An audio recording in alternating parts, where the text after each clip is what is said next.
Oke, selamat pagi. Untuk hari ini kita akan membahas materi esensial PAS penilaian akhir semester kelas 7 IPS ya. Ini hampir sama dengan kisi-kisi. Langsung saja kita mulai. Untuk nomor 1, ini tidak semua soal ya. Nomor 1, contoh bentuk interaksi antar ruang.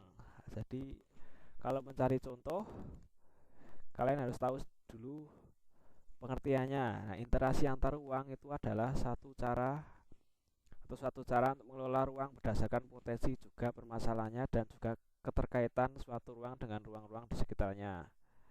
Nah, interaksi antar ruang ini intinya dapat berupa pergerakan orang, barang, atau informasi dari suatu daerah atau suatu tempat menuju tempat yang lainnya, atau dari daerah satu ke daerah yang lainnya.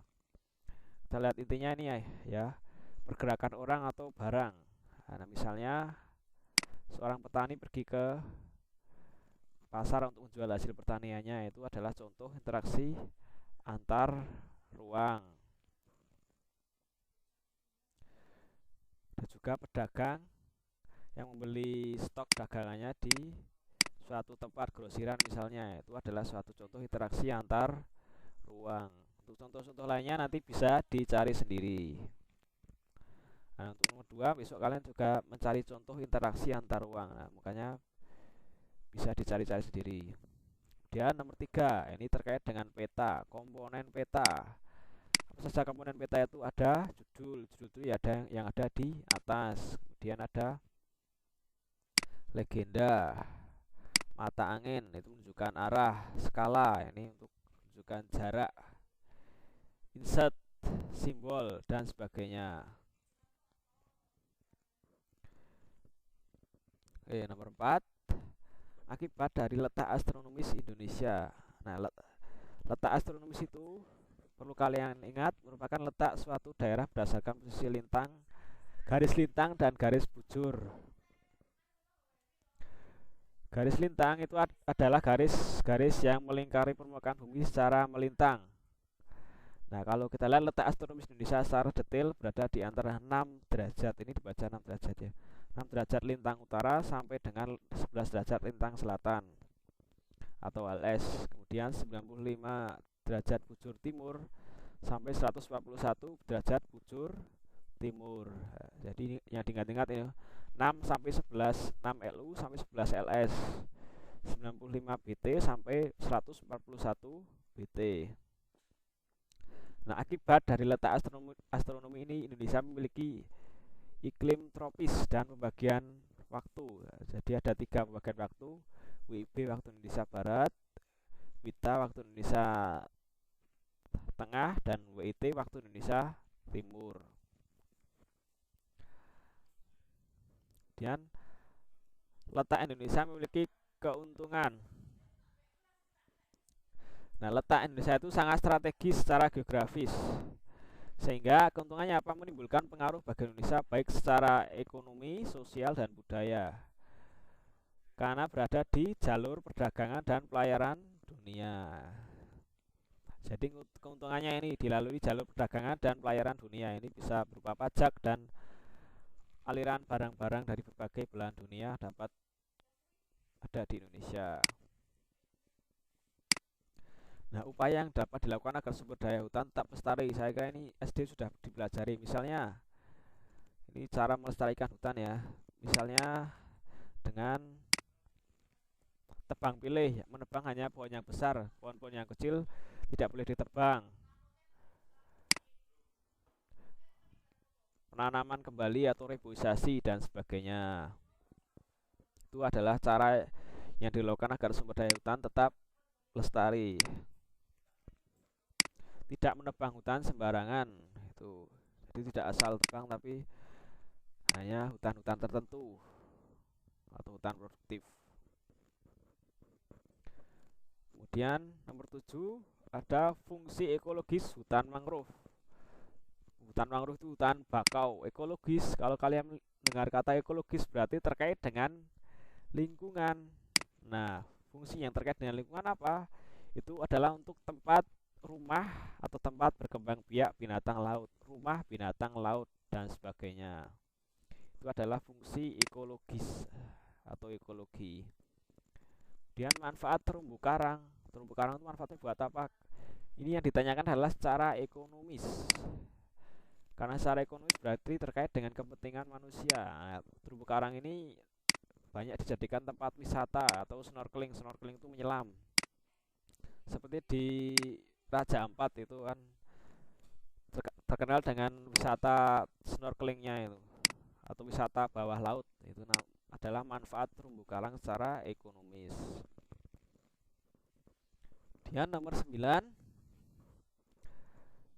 cara menekan laju pertumbuhan penduduk. Nah, penduduk Indonesia kan sudah besar, ada 250 juta. Nah, itu kan kalau terlalu banyak nanti akan sulit bagi pembangunan atau sulit untuk mengaturnya. Nah, cara menekannya gimana? Ini ada program KB atau keluarga berencana. Kemudian UU batas usia menikah atau undang-undang batas usia menikah. Jadi menikah itu tidak asal senang terus menikah, tapi ada aturannya, ada usianya. Misalnya untuk wanita 17 tahun, untuk pria 20 tahun, seperti itu.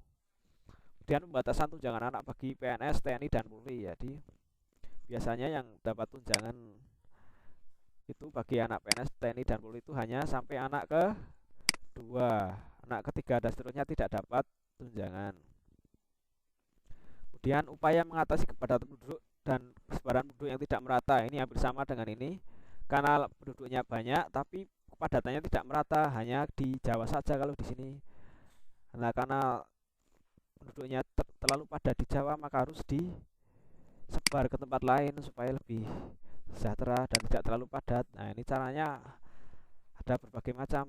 Salah satunya ini adalah transmigrasi, yaitu merupakan program pemerintah dalam memindahkan penduduk dari suatu daerah yang padat penduduk ke daerah lain di Indonesia. Misalnya dari Jawa ke Sumatera, dari Jawa ke Kalimantan dan sebagainya. Di sana mereka diberi ladang dan tunjangan kehidupan.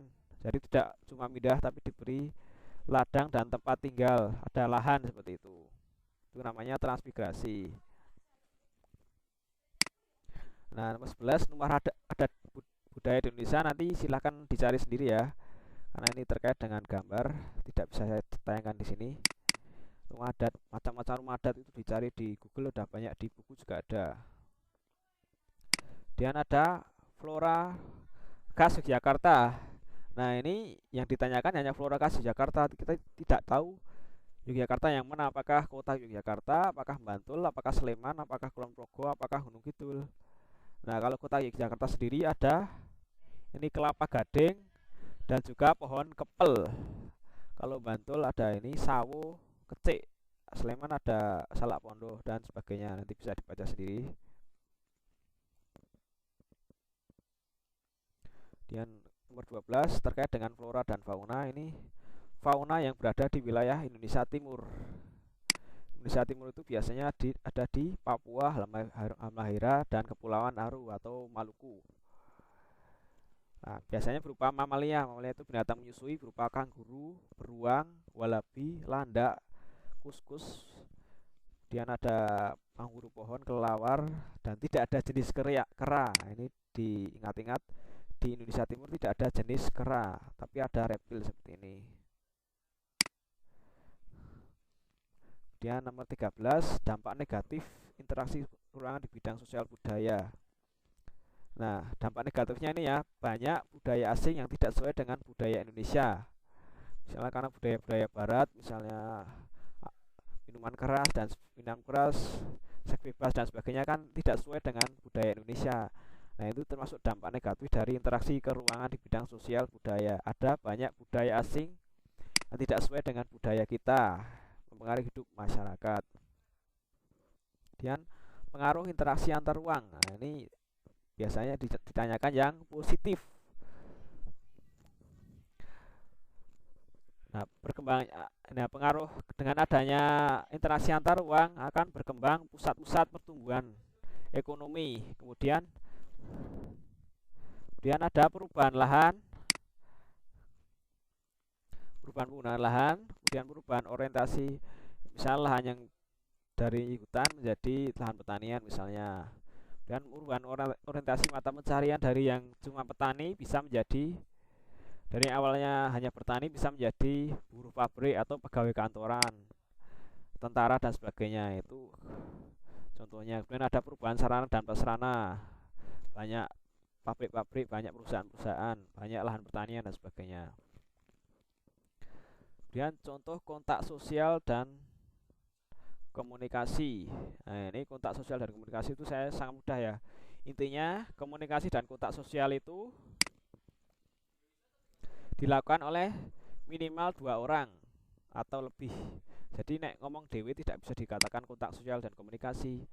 Bisa secara langsung, bisa menggunakan media. Nek langsung itu ngomong langsung. Kalau menggunakan media, misalnya menggunakan media handphone, email, media sosial dan sebagainya, itu namanya komunikasi. Bisa langsung, bisa tidak langsung.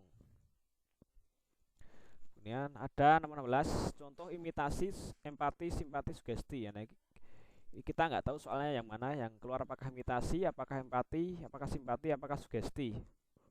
Nah, kita bahas satu persatu ya. Imitasi itu proses belajar dengan cara meniru. Nah, ini kata kuncinya, meniru orang lain. Misalnya seorang anak bercita-cita menjadi dokter, kemudian dia meniru penampilan dokter pakai baju putih dan sebagainya. Itu imitasi. Kemudian empati. Empati itu adalah kepedulian terhadap orang lain atau kelompok yang ditandai dengan tindakan nyata. Ini empati itu ada tindakan nyatanya. Kemudian ini contohnya, Aldi menolong temannya yang terjatuh dari sepeda dan membawanya ke rumah sakit terdekat. Menolong kemudian membawa ke rumah sakit terdekat itu adalah contoh empati, tindakan nyatanya ini ya. Ini kan tindakan, membawa ke rumah sakit itu kan termasuk tindakan. Kemudian ada simpati. Simpati itu rasa tertarik, seolah-olah berada di dalam keadaan orang lain. Nah, kalau simpati itu hampir sama dengan empati, tapi kalau simpati hanya perasaannya saja. Contoh, Roni merasa kasihan ketika mengetahui temannya sakit. Nah, merasa kasihan itu adalah contoh simpati. Itu ya. Bedanya dengan empati apa? Kalau empati kan tindakan nyata, kalau simpati itu hanya perasaan. Ini merasa kasihan. Itu. Dan sugesti. Sugesti itu suatu pandangan atau informasi, sikap yang diberikan kepada orang lain dan diterima oleh pihak lain, kemudian diikuti. Nah, itu intinya adalah suatu pandangan yang diikuti dari orang lain. Contohnya ini ada pengaruh oleh tayangan televisi atau iklan, sehingga penontonnya melakukan suatu tindakan berdasarkan tayangan yang ditampilkan. Misalnya ada iklan HP ini punya fitur ini, seperti ini, kameranya bagus, seperti ini. Nah, karena terpengaruh oleh iklan tersebut, maka ada orang yang membeli HP, seperti itu. Dan contoh asimilasi atau akulturasi ya, nanti bisa yang keluar bisa asimilasi atau akulturasi atau bisa juga dua-duanya. Asimilasi itu merupakan proses sosial terbentuk secara langsung dan intensif dalam waktu yang lama. Nah, ini dengan latar belakang kebudayaan yang berbeda. Nah, karena ini ada interaksi antara latar belakang kebudayaan yang berbeda, kemudian membentuk suatu unsur budaya campuran dalam kelompok. Misalnya ini contohnya musik dangdut. Musik dangdut itu awalnya adalah musik India, kemudian dia bergabung, atau karena di Indonesia dia bergabung dengan musik-musik lokal atau tradisional dan jadilah dia musik dangdut. Perpaduan antara musik India dan musik tradisional Indonesia itu dangdut. Contoh lainnya bisa dicari sendiri. Kemudian akulturasi. Akulturasi ini bila suatu kelompok manusia dengan kebudayaan tertentu dihadapkan dengan unsur kebudayaan asing atau yang berbeda. Nah, karena berbeda tapi dilakukan dalam waktu yang lama, kemudian diterima. Misalnya ini contoh akulturasi adalah wayang. Wayang itu juga dari India sebenarnya. Tapi di Jawa juga ada tokoh wayang. Nah, ini menghasilkan tokoh seperti Semar, Gareng Petruk, dan Bagong. Ini merupakan kebudayaan Jawa yang dikisahkan dalam cerita Ramayana dan Mahabharata dari India. Dan contoh akomodasi atau kerjasama. Kalau kerjasama itu kan usaha yang dilakukan dua orang untuk mencapai tujuan yang sama dengan saling membantu. Misalnya mengerjakan tugas, gotong royong, atau di olahraga itu kerjasama mencetak gol, sepak bola, dan sebagainya. Ya, intinya adalah kerjasama usaha yang dilakukan dua orang dengan tujuan yang sama untuk saling membantu. Itu adalah kerjasama. Dan akomodasi, kalau akomodasi itu usaha yang dilakukan untuk menyelesaikan konflik. Konflik itu pertikaian atau pertentangan.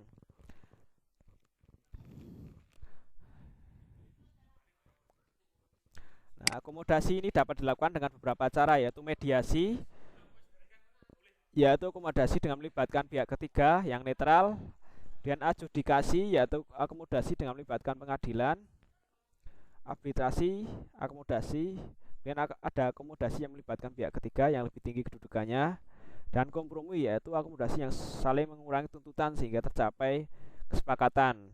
Jadi inti dari akomodasi itu adalah upaya penyelesaian konflik. Kemudian tujuan atau manfaat lembaga ekonomi. Nah, manfaat lembaga ekonomi sebenarnya ada dua, yaitu mengatur hubungan antar pelaku ekonomi dan meningkatkan produktivitas ekonomi semaksimal mungkin. Dengan mengatur masalah distribusi serta konsumsi barang dan jasa yang dibutuhkan bagi kelangsungan manusia.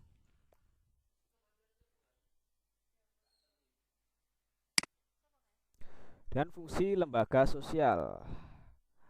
Nah, ini fungsi lembaga sosial adalah memberikan pedoman bertingkah atau bersikap dan bertingkah laku kepada masyarakat, dan menjaga keutuhan masyarakat dan memberikan pedoman kepada masyarakat untuk mengadakan sistem kontrol sosial. Dan contoh internalisasi norma. Internalisasi itu proses masuk atau merasuknya suatu norma ke dalam suatu individu atau masyarakat.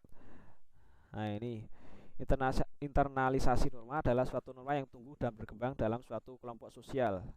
Contohnya, cara masukkan norma kepada masyarakat dengan masuknya budaya-budaya barat, kedua kegiatan MOS atau ospek, orang tua yang menasihati anaknya, itu kan memberikan suatu nasihat atau norma-norma, memberikan suatu aturan-aturan kepada seseorang atau banyak orang atau masyarakat. Ciri pendidikan informal. Nah, ini pendidikan informal itu berarti di luar lembaga, itu biasanya tidak dalam suatu lembaga persekolahan. Tidak ada persyaratan khusus, kemudian peserta didik tidak perlu mengikuti ujian, dilakukan oleh keluarga dan lingkungan, tidak terdapat kurikulumnya. Ini ciri pendidikan informal seperti ini, biasanya dilakukan oleh lingkungan atau keluarga. Kemudian fungsi manifest lembaga pendidikan. Fungsi manifest itu apa? Fungsi manifest itu yang tercantum dalam kurikulum atau dalam peraturan sekolah. Menurut Horton dan Han, fungsi manifest lembaga pendidikan adalah mempersiapkan anggota masyarakat untuk mencari nafkah dengan bekal keterampilan dengan lembaga pendidikan, kemudian mengembangkan bakat dan minat, melestarikan kebudayaan masyarakat, mengajarkan beragam kebudayaan, kemudian menanamkan keterampilan yang perlu bagi partisipasi dalam demokrasi itu ya. Jadi intinya kalau ada fungsi manifest adalah fungsi yang tercantum dalam kurikulum yang mempersiapkan anggota masyarakat mencari nafkah atau kerja, keterampilan, mengembangkan bakat dan minat, melestarikan kebudayaan, dan menanamkan keterampilan yang perlu bagi partisipasi dalam masyarakat atau kehidupan demokrasi. Sekian dulu. Ini adalah beberapa kisi-kisi atau materi yang kemungkinan akan keluar dalam PAS besok. Nanti filenya ini akan saya share baik di Classroom atau WA. Cukup sekian dulu. Kalau ada pertanyaan nanti bisa ditanyakan kepada saya atau guru mapelnya yang lain. Selamat pagi.